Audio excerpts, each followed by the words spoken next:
The officer thought she could humble a black man in uniform without consequence, until a single call from a general brought the Pentagon to her doorstep.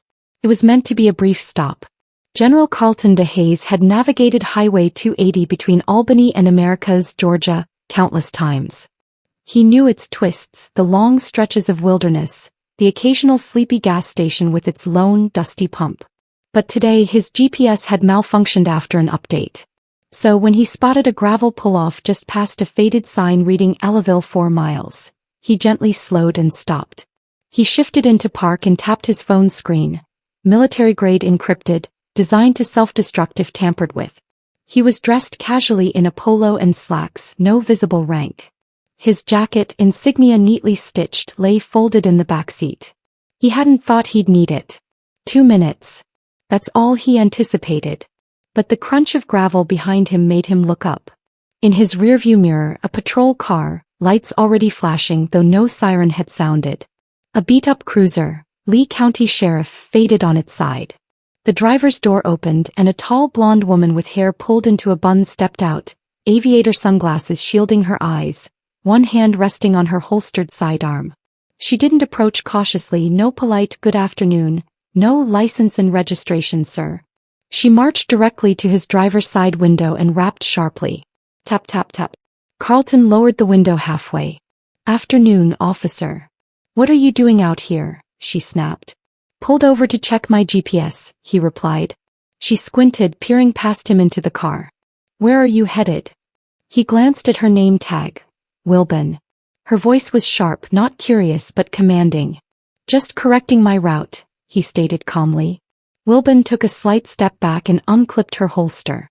"I'm gonna need you to step out of the vehicle. You're on private land. This is a known area for illegal dumping. You fit the profile." "The profile?" he questioned. She offered no answer, just stepped back further, her hand now firmly on her gun's grip. Carlton exhaled slowly through his nose and deliberately opened the door. He was accustomed to being scrutinized, in Iraq, Bosnia, even in Washington, D.C. conference rooms filled with civilians. But this wasn't protocol. This wasn't right. "I'll step out," he said, his voice level, "but I want to be clear. I've done nothing wrong."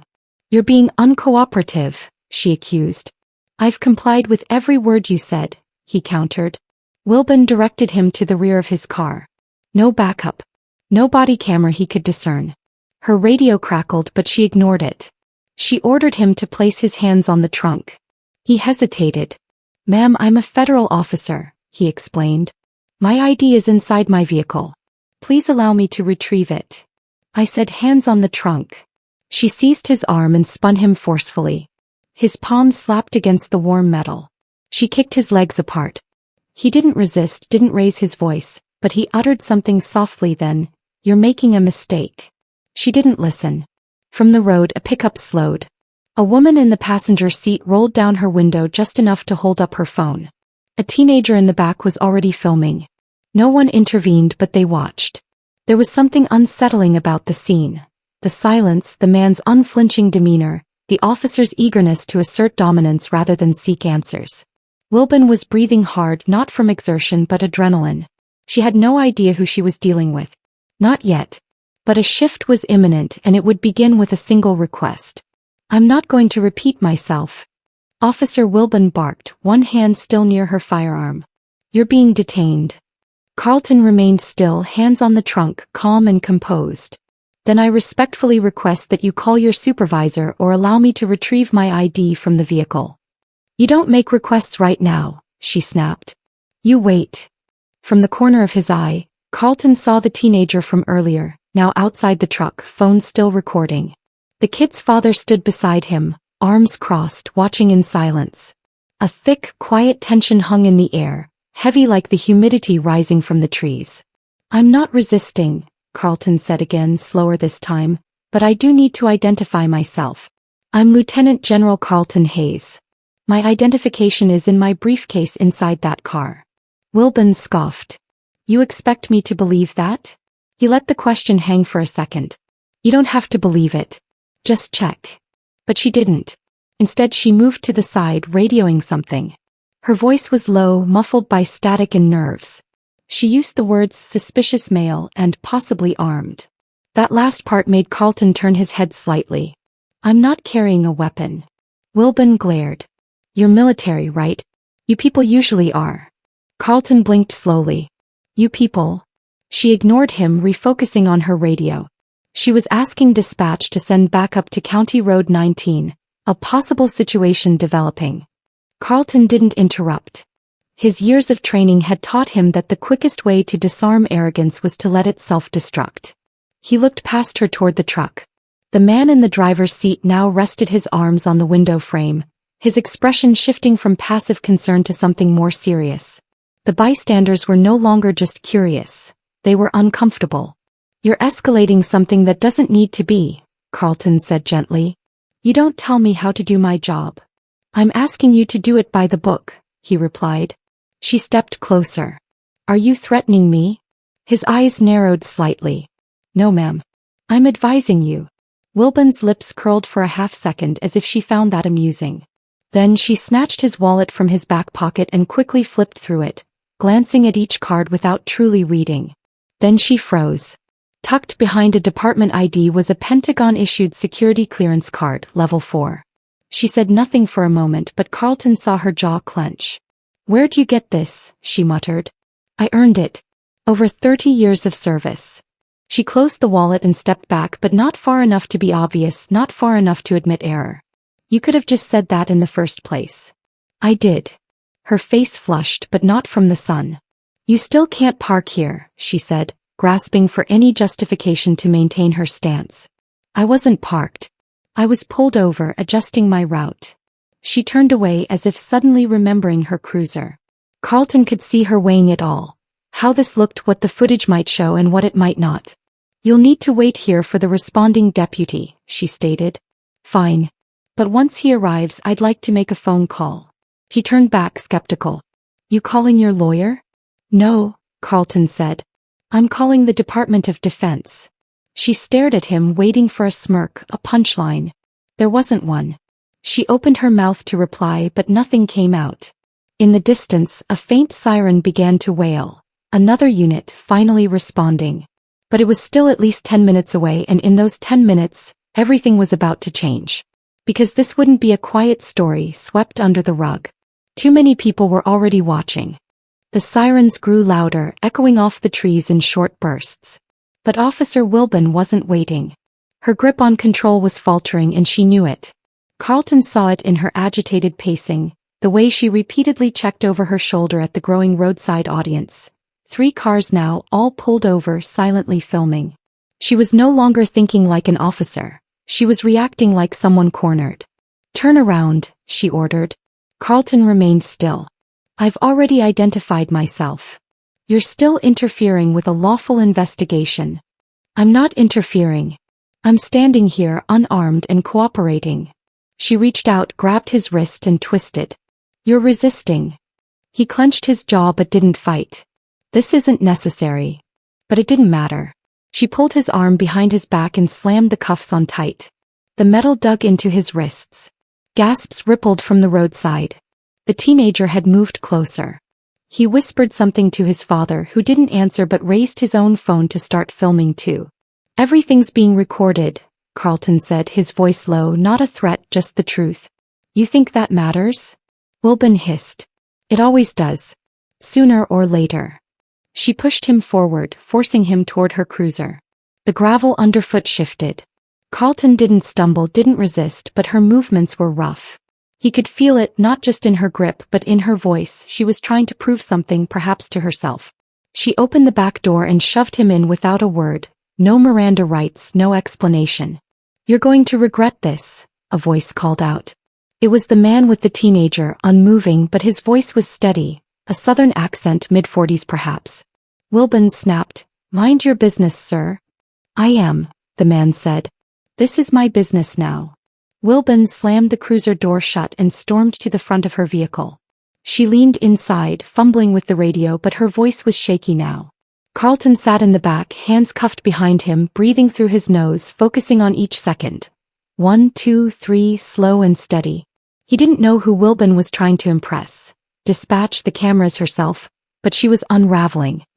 He could hear it in the panic lacing her words as she described him to the responding units. She still hadn't fully checked his credentials, hadn't verified the Pentagon contact number, hadn't even noticed the small seal stitched into the collar of the jacket in the back seat, which would have told her everything. But someone else had. The teenager walked to the edge of the road and zoomed in with his phone. "It says U.S. Army on the jacket," he whispered. "You got that?" his dad asked. "Yeah. The badge, the stars, everything." A second siren joined the first. Carlton looked out the window. 2 more cruisers pulled up behind Wilbon's. One from the county sheriff's office, another from the state patrol. Out stepped Deputy Lamar Boyd, a tall man with a salt and pepper beard and a heavy build. He didn't draw his weapon, didn't rush. He walked to Wilbon, who met him halfway, arms crossed tightly. Carlton couldn't hear their exchange, but Wilbon's hands were flying in the air. Boyd tilted his head slightly, then glanced toward the cruiser, toward Carlton. He approached the vehicle slowly and opened the back door. "Sir, I need to ask your name," Boyd said. Carlton looked up. "Lieutenant General Carlton Hayes, United States Army." Boyd blinked. "Did she see your ID?" "She had it in her hand." Boyd nodded once and shut the door without saying anything more. He turned to Wilbon. They moved off to the side, voices low. Wilbon's posture shifted, stiff, defensive. Boyd looked toward the crowd, then back at her. A few seconds later, Boyd returned and opened the door again. "Sir," he said, "is there anyone you'd like to call?" Carlton nodded. "Yes. One person." Boyd reached into his pocket, pulled out his own phone and handed it over without hesitation. Because this wasn't just about correcting a mistake anymore. It was about accountability. Carlton sat in the back seat, cuffed, holding Deputy Boyd's phone awkwardly in both hands. The cuffs made it difficult, but his fingers were steady. He knew the number by heart. There were only 3 people in the entire Department of Defense he ever called directly. This one was a direct line to someone who had cleared his missions across 4 continents. It rang once, twice, then a voice answered, "Major Kendall speaking. This is General Carlton Hayes. I'm being unlawfully detained by local law enforcement in Schley County, Georgia. I'm in the back of a cruiser. I need verification sent immediately." There was a pause. "General Hayes, are you secure?" "For now. I need them to verify my ID and credentials. There are multiple bystanders recording. This officer failed to follow protocol from the start. I'm concerned this may escalate." "Understood. Stay on the line. I'm alerting the Pentagon liaison to DHS and military police." The voice changed, a click, and a new voice came through. "This is Commander Reeves. Sir, we're tracking your coordinates now. I have your military plate registration pulled up. Local authorities will receive contact from us in under 10 minutes. Carlton exhaled. "Thank you, sir. Hang tight and thank you for keeping calm." Carlton didn't answer. He ended the call and handed the phone back to Deputy Boyd through the open door. Boyd took it, glanced at Wilbon, still hovering near her own vehicle, and walked away to make a call of his own. Carlton heard bits of it. "Yes, sir, that's what he said." "Understood. I'll stand by." Carlton leaned back, watching through the window. Wilbon hadn't come any closer.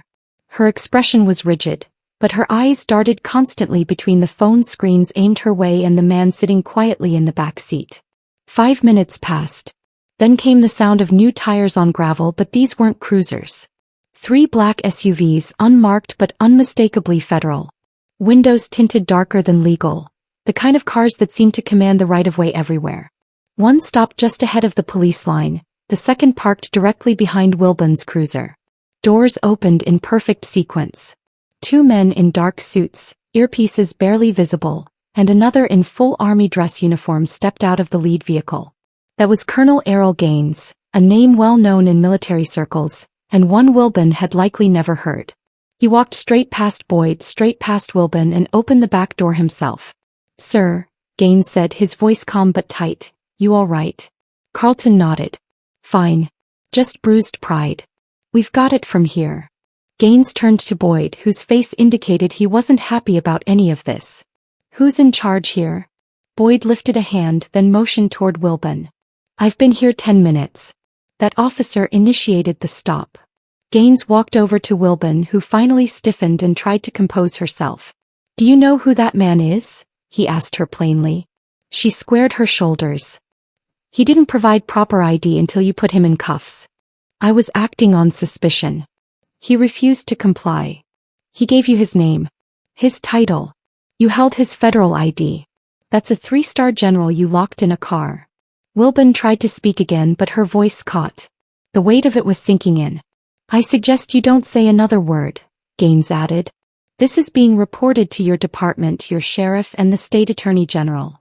Wilburn's mouth opened, then closed. No sound. Deputy Boyd quietly stepped to the side and spoke into his radio, asking dispatch to bring in the county sheriff. He didn't bother looking at her. Carlton stepped out of the cruiser on his own. His wrists were red, the skin slightly torn from the pressure of the cuffs. He didn't complain, didn't even rub them. A few of the bystanders had moved closer, staying silent, unsure of what would happen next. Sir, Colonel Gaines said to him, would you like to press charges? Carlton looked at Wilburn, then at the growing crowd behind her. Phones were still rolling. His voice was steady. Not yet. I want her held accountable through proper channels. Let the public see it. Because some lessons don't need shouting. They just need to be seen. The crowd had thickened. Word had spread fast. First through whispers between passing cars, then through social media. The videos, raw and unedited, were already making the rounds before the sun began to dip low in the sky. Officer Wilburn stood near her cruiser, arms crossed so tightly her knuckles had turned white. She didn't speak. She didn't look at anyone. But you could feel the shift. What started as her display of power was now a silent collapse. The badge on her chest no longer carried authority. In that moment, it was just a patch of metal under judgmental eyes. The Schley County Sheriff, Roger Nix, arrived 10 minutes later. His truck rolled up slowly, dust trailing behind him, lights off.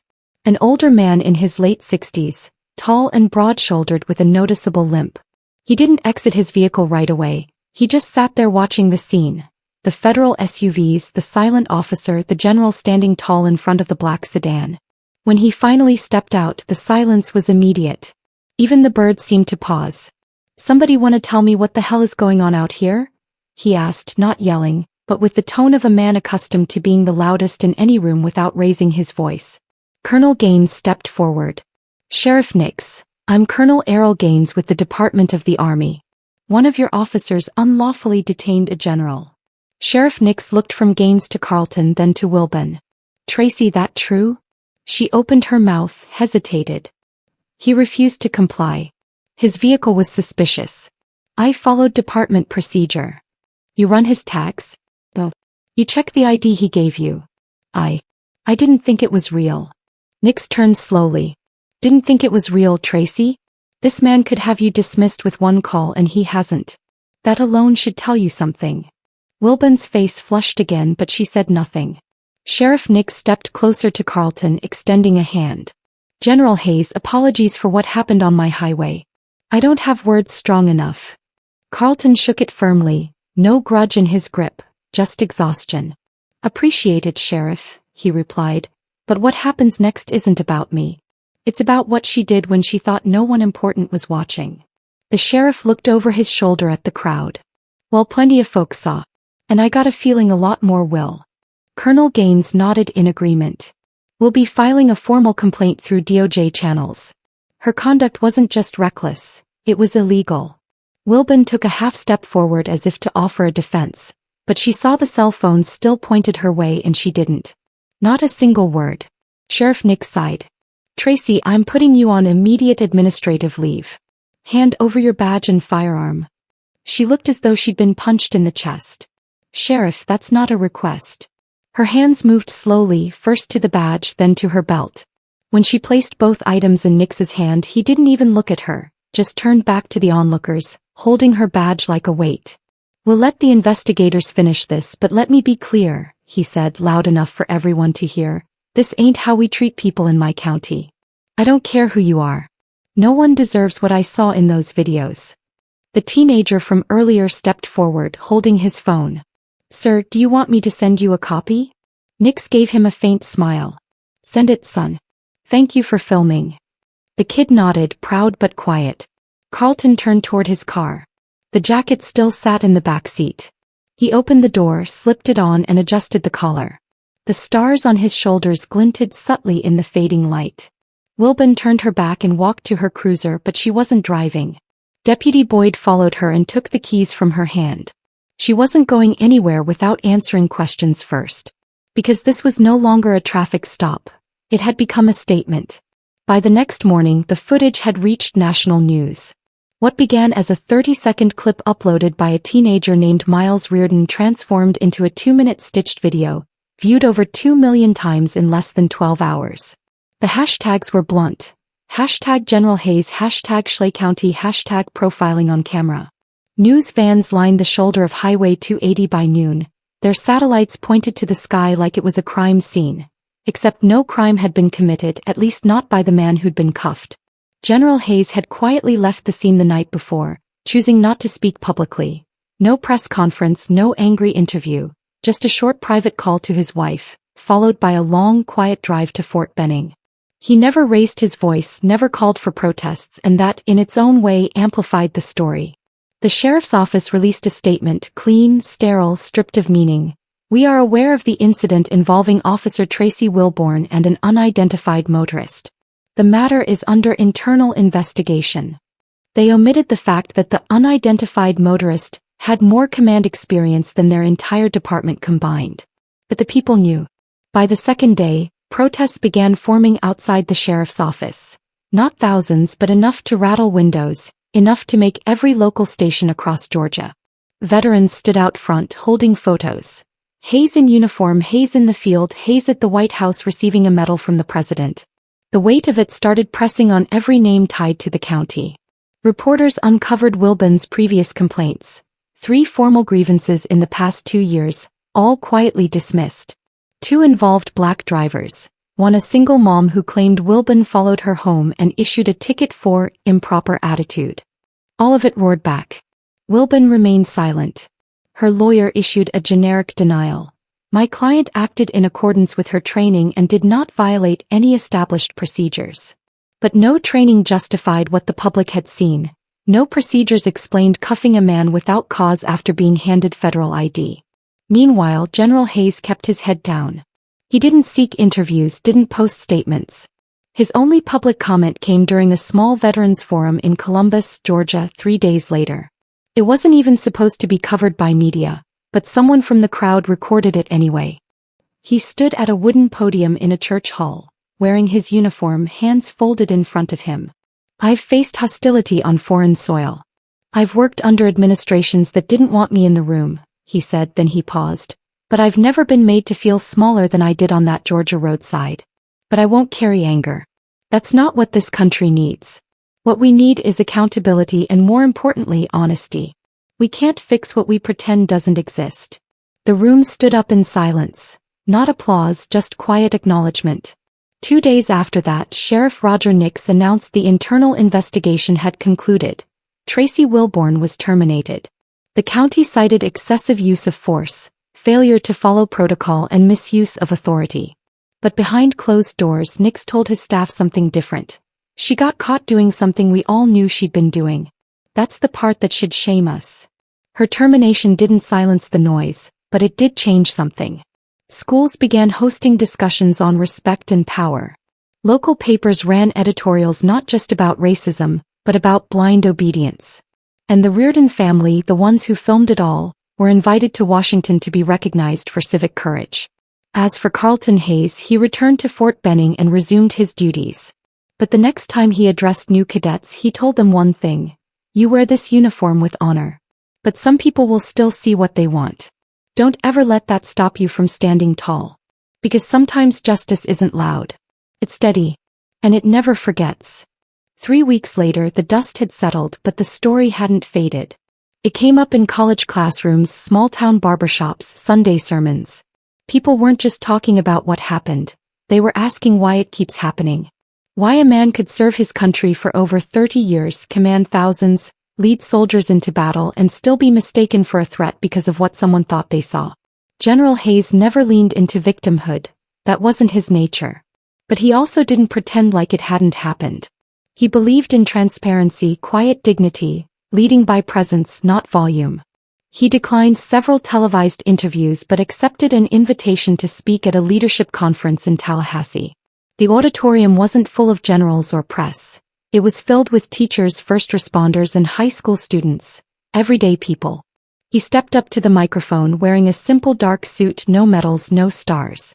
"I want to talk about restraint," he began. "Not silence, not passivity. Real restraint.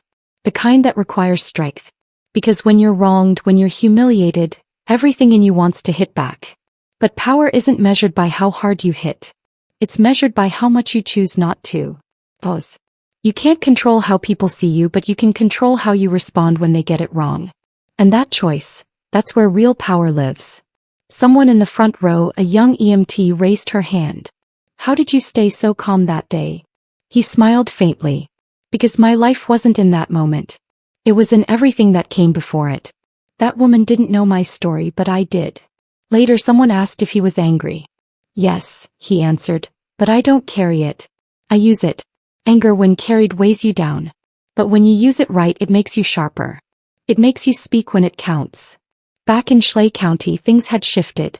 A new training requirement was implemented for every officer, focused not just on policy but on perception. Deputies were required to take implicit bias training, not as punishment but as correction. Sheriff Nix, despite his flaws, made the decision to bring in independent consultants, people who had never worn a badge but had lived through profiling. Community panels were formed. Conversations began. They weren't easy, but they were necessary. Tracy Wilborn disappeared from the headlines. She moved 2 counties over and, according to one source, found a job in private security. No badge, no gun, just a uniform with her name stitched on the chest. As for the Reardon family, they returned home to their regular life. But Miles, the teenager with the camera, kept filming. He started a YouTube channel where he interviewed veterans, teachers, and neighbors about integrity and justice.